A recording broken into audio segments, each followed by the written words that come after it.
Squad. 300 Years of Special Forces Warfare, a solo war game rules by good old Alternative Armies. Who wrote this set, though? It's written by Stephen Daines. Let's take a look at the table. Welcome to modern era wargaming. Doom Squad has 4 main genres. You can play Napoleonic, you can play, I call it American Civil War, up through about the turn of the century. You could probably use these rules for special forces operations in the colonial era.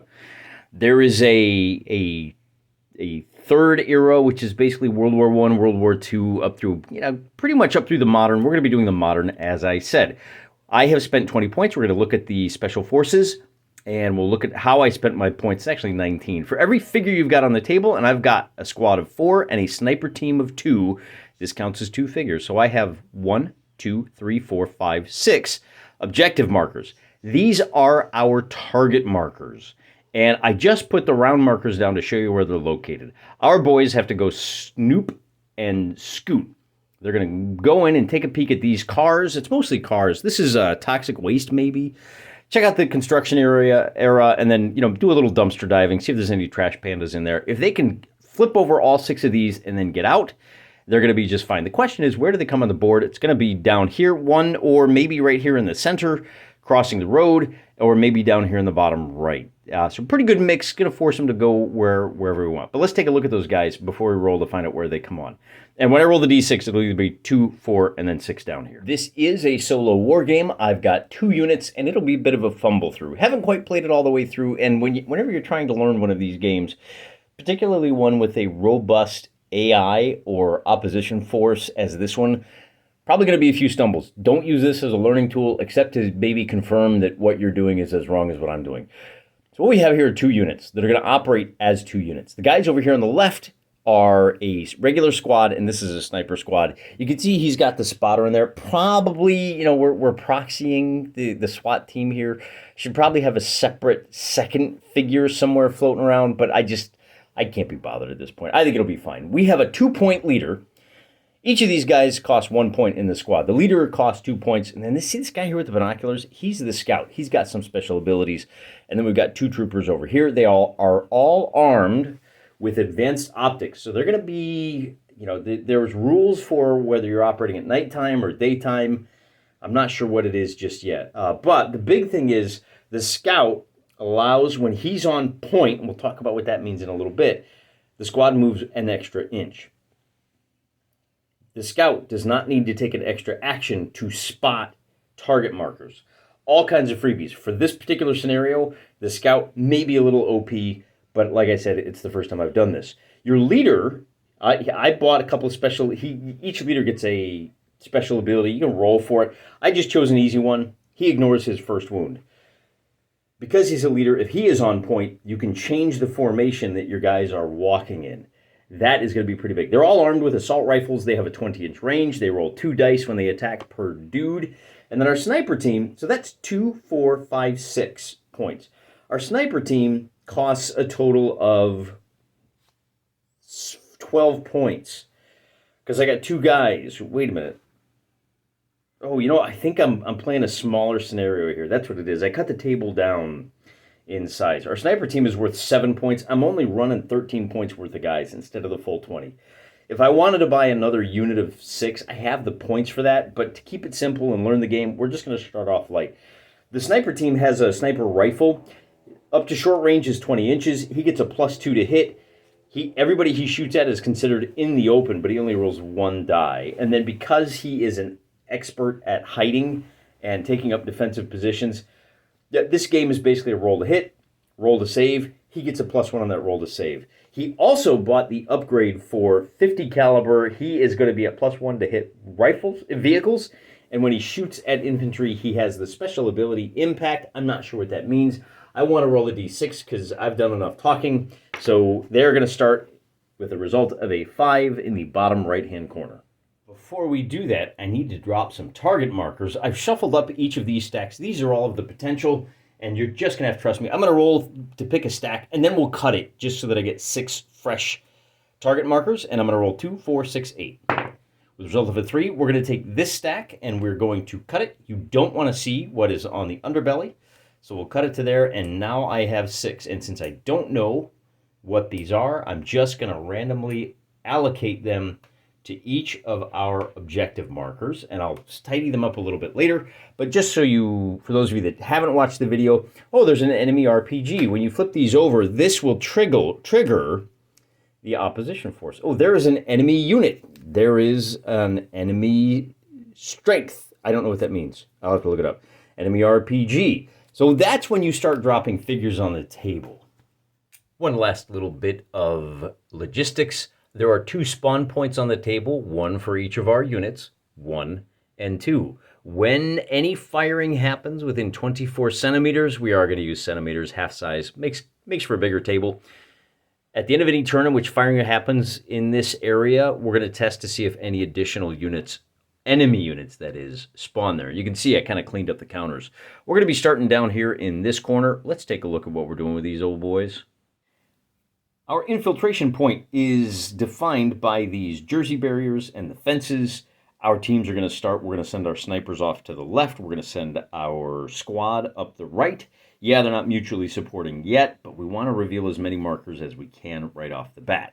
And what's going to happen, we might as well, let's take advantage of every centimeter that we can. Formation matters, as I said. Notice that our scout with the binoculars is in the lead. When you are in column of march, you can only fire, only the guy in the point can fire forward 90 degrees. Facing matters. But by putting him in the front, that gives us an extra bonus of 2 to the movement, and 1 because we're in column. So every action we use to move, we can move 7 instead of 4 centimeters. We'll put these guys in column as well, and you can drop prone, which makes a difference at times. So it's 3 centimeters to there. We can go another, I should say, well, how many centimeters is that gate? 4 centimeters to the gate, then 3 up, and then he can move another 7. So that's going to put him right here, and we'll bring up our LT is back here. I don't know if he has line of sight to that first target marker yet. We'll do both of our movements here, and then we'll slide over a little bit. We'll check for spotting in a moment. As I said, our sniper here is also going to be able to move, well, he's going to move 12 centimeters, and we're going to bring him to right here. And then he drops prone. And prone will help if anybody sees him and shoots at him. That's the end of the first turn for our heroes. Then we have to check for spotting. If we are within 12 centimeters of any target marker in the open, and let me bring us up here so we can see them. Here's our 12 centimeters. It looks a little something like this. In the open, it would automatically be revealed. It's not there yet. See our sniper down there on the corner? He just hopped up on the curb. It's 8 centimeters for cover, and that means any cover between your figures and the target marker. Not the case here. As I said before, if they're shooting, we would check for spawn points. We don't have to do that. That is the end of turn number 1. We can now move on to turn number 2. We want to avoid getting to within 8 centimeters of this guy. Ooh, I got to turn just a little bit more. See that target marker right there? We want to get close. Now remember, it takes an action to get over this fence. So we will move our 6, and it takes an action to change your location as well. And that's our first action. And for our second action, how far away are we? We're 12 centimeters away. Through cover, we're going to peek under the car. That takes an action. We'll have to do that. Let's see. We were within 6. Let's change our formation to something a little more defensive. We drop prone, and instead of being in column, we're going to go into like wide line. It's a line of march, but it's spread out. Then we're going to move our scout up just 5 centimeters to here, and we get a free action. These guys are in line, so they're just going to follow up along behind him. He gets to scout as a free action. Is within 12 centimeters. But, you know, I'm thinking maybe we don't want to try to spot him yet. In retrospect, maybe the smart play here is to swing up around this side of the container office and get ourselves into a position where we can reveal both this and this target marker on the same turn. And since it's our choice, that's exactly what we're going to do. We can swing him around. He started right here. We can move him. Oh, it is going to take a full action to get over this fence. So I don't know what that means as far as if you're in column. I think that our column is going to be able to get over the fence, and we'll just bring him up here like so. And I don't know, is that a little cheap? Maybe. Now, we are not within 12, and I don't want to reveal this yet. I want to get in a good position. We're not within 12, but our sniper might be. The sniper team is within 12 centimeters of this target marker. That means they get to make an observation check. What we're going to do is we're going to roll a d6, and on a 1, then we failed. A score of 2 to 5 means we've spotted the marker, and a 6, then that marker plus the next nearest is spotted. So we roll and we get a 5, and we now know that this is no target. Okay, there's nothing there. I'm just going to take it off the board. It's not a threat. We don't have to check to see how they react. That's the key that I've been missing this whole time. We've done both of our teams. They did their check, and now they say, you know what, we are going to go ahead and move our extra 4 centimeters. We'll come around to here and kind of swing around this way. And they move slower because they are they're side by side now, but we're trying to get into a position where we can observe these guys. We have to get within 12. We want to do that in a way that they can't see us. And this other unit, there we have another marker over here we have to be concerned about. That being the case, the turn is over. None of the target markers can see our guys, so we can shift our focus back over to the right side. And over here, we run into that same conundrum. Our scout is going to be able to hop the fence as his first action, but really it was, remember what we dealt with here? Because we're in line, if it takes him a full action to get over the fence, then this guy's going to move up, and he's going to have to stop and use his second action to get over. So I wonder if this is by design, that if you do this strictly as written, your guys are going to get all strung out, and because it's going to take one action to get to there and one over, and you don't have any movement left over. I'm not sure that's right. So I'm going to use both actions to just get over the fence. If you do it by figure, it's a little wonky. I'm going to jam them up, but they're right on the edge of the table here, and we're not quite into position to be able to see that target marker over there. Our scout doesn't quite have enough movement. We'll have to do that next turn. So let's take a look at our snipers and what they're going to do. They're down here in the bottom right-hand corner of your screen. I want to move them over the fence to right here, and that's where they're going to stop in cover. Unfortunately for them, they're going to have to take one extra turn. See behind this little sporty car here, there's another target marker. That's got them a little bit twitchy. I don't want them to get into line of sight of that target marker, although it is behind cover. So I think if we do one move there and then 4 over to here, we're good. This target marker can't see us, and you can't even see them, can you? That's how good this sniper is. Now he's going to be able to take a shot, but he's got to get to within 12 because this target marker here in the center of the board is in those drums. It's behind cover. So we're going to have to try to get up into this area a little bit closer before we can take that spot check. And that means our scout force is going to be able to move up to the corner of the terrain here and make a scout check against this. Remember, we're at +1 now. No chance of failure. Hoping for a 6. We get a 5. And with a result of a 6, you reveal both this target marker, incoming fire. So we put that back down. We've achieved that objective. And then the next nearest, which is either this one or this one. I don't know which is nearest. Let me just grab my handy measuring device. The one to your left is 10 centimeters away, and the other one is 19. That should have been obvious, so we check. And here we have a machine gun post. Enemy machine gun. Now, we don't have to engage them. They're here. We're aware. We are going to snake our way back to the fence, and that's going to be the end of our turn. Our sniper is going to move 8 cent. Well, we got to get to within 12. So we want to get to this brick right over here, and that is going to take us an entire turn to worm his way over, using the barrier as cover. He'll stop right there. He's now within 12, but he doesn't have a scout with him. So he does not get to observe as a free action. I'm going to go ahead and move the scouts first. They're going to have to swing wide around in this direction, and but I'm not going to show you. I'm just going to move them. They're hopping the fences and staying out of detection range of this machine gun nest. This sniper is now going to use his first action. You take my word for it. I moved the scouts. He's trying to spot this target marker. He rolls a d6, does not get the +1 bonus. With a 5, he observes that what we're looking at here is an enemy to the right. He says, oh, there's an enemy appearing somewhere off to his right, which is, of course, in that direction. So we've now revealed 4 of the markers. That's the one in the back sitting on top of that pickup truck. That's going to be a little tricky to observe, but I think we can swing it. We're going to wait. That was our first action. We have a second action. We're going to bring him and his buddy 4 centimeters over here to the corner of this temporary office trailer. On the next turn, we'll see if we can get him into position to observe this target marker.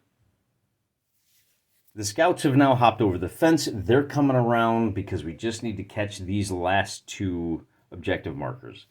This is where the game, now I know it's been a little, nothing really feels like it's happened so far. This is the nature of the beast for Special Operations Forces. If there's nobody shooting, you're doing a great job. But now we run into the puzzle of this little marker right here. Remember that we need to be able to get, he's in cover, so we have to get to within 12 centimeters of it to see it. But that means he can see us. So how do we do this? And the answer is we be patient. Since the objective markers don't move around, I'm going to leave my sniper there until the scouts can catch up. I don't know how many turns that is. It doesn't really matter because we're keeping them outside of observation distance. The answer, it turns out, is about 5 turns. The scouts have now moved over in this direction, and now we're going to do something a little bit sneaky, and the shooting will start here pretty soon. We're going to run up the sidewalk on this turn. We're going to take another turn to run up to here. By staying on the sidewalk, we are outside of the 12-inch observation room. So we hustle up along here. Whatever this target marker is, I'm guessing they're on they're on Smoko right now. The scout is still in the lead. Lieutenant is number 2. And here's where you might even want to adopt a diamond formation. If you are in a diamond formation, this is kind of an assault formation where you can fire, one figure can fire in all 4 of the cardinal directions. But we're not going to do that. We're still sneaking and peeking. We're still along the wall. We're still in column formation to get that extra 6 centimeters of movement each turn. And we're still hiding out right here. We are going to have to commit to this in fairly short order, but we're not quite there yet. I got 1 more turn to go. And now we're in position. Action number 1 for this squad will be to bring the scout up to here. And these guys are going to follow along. Still, well, we have a free formation change. Why don't we go ahead and do the diamond? We're going to put our leader over here. And I know that one of these guys is in a wall. This is facing a wall. It's okay. He is going to use his free action to try and scout that location.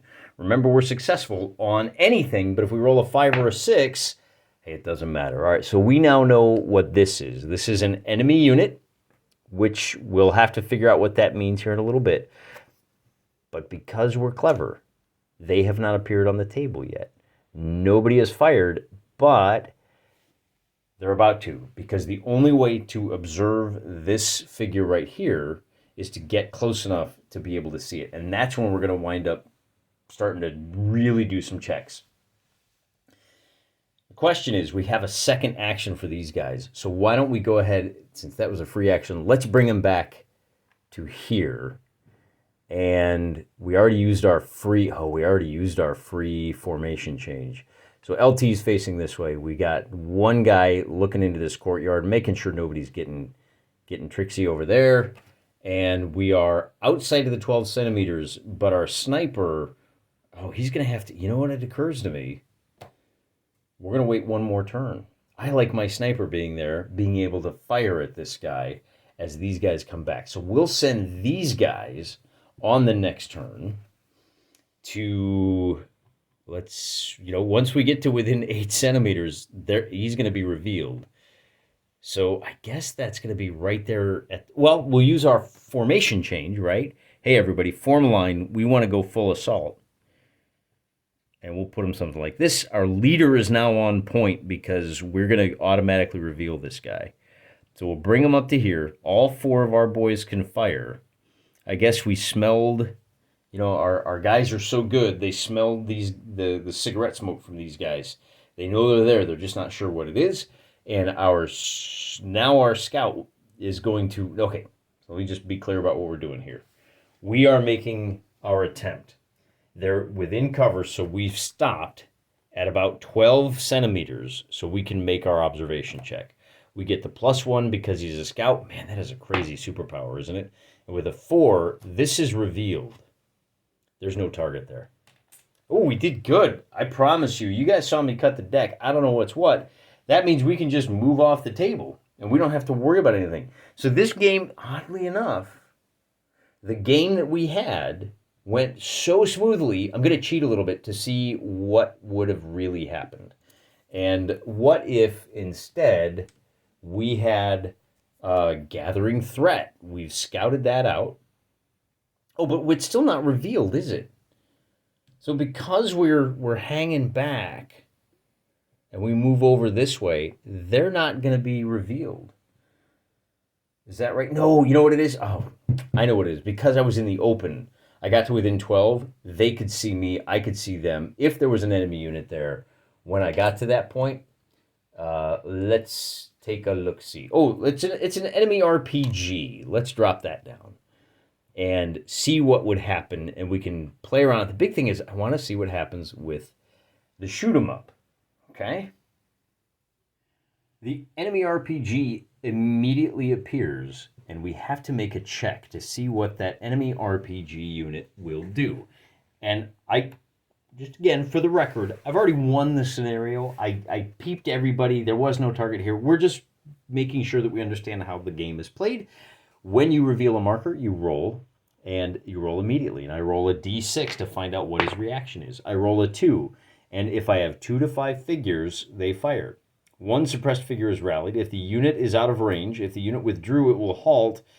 Cavalry, so 2 to 5 figures in the unit. Well, I've only got 1 unit in one figure in the unit.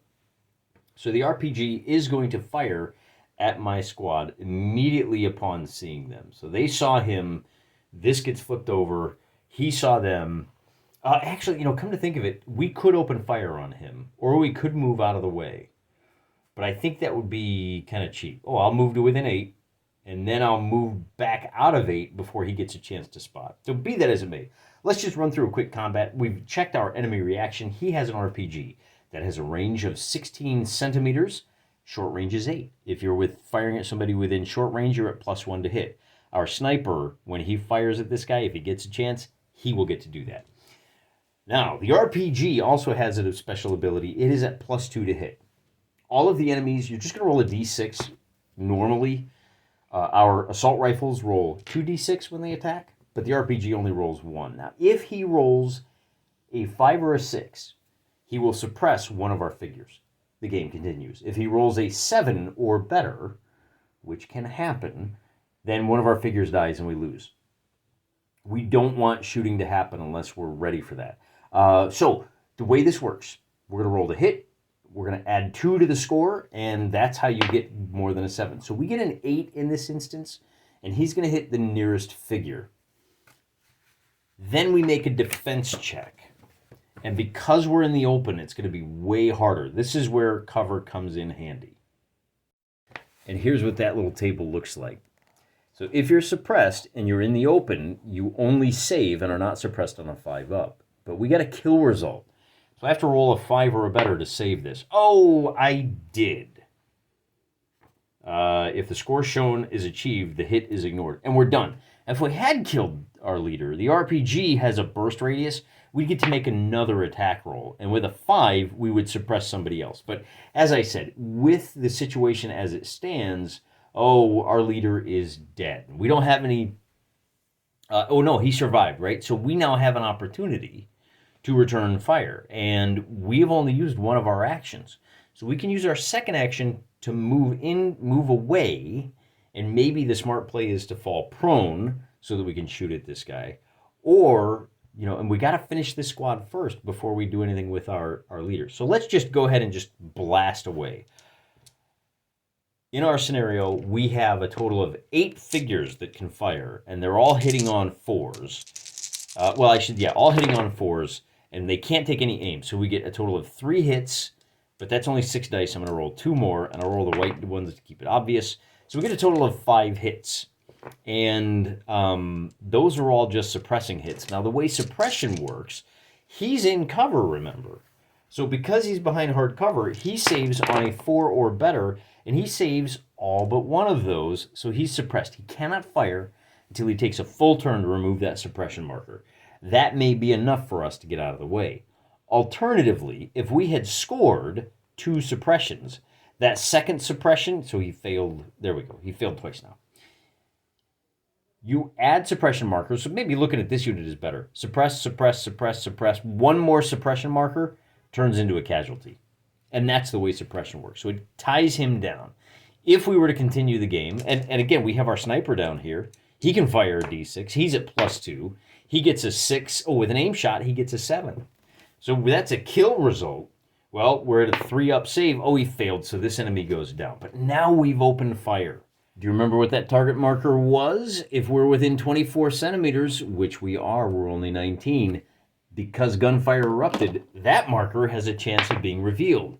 And with a 6, it's not. We got lucky. Are there any others? Let me just sweep real quick. Nope, that was the only one that might have been. If it was revealed, remember, enemy to the right. Well, to the right of what? When revealed, draw another marker and put it on the Doom Squad's right flank. Well, which Doom Squad are we talking about? I think we can all agree that since they're moving to the south as you're looking at it, we can put it, hey, look at that. Somebody showed up right here. And we put this target marker down so that our guys trying to get off table now would have to scout, take a turn, roll your dice.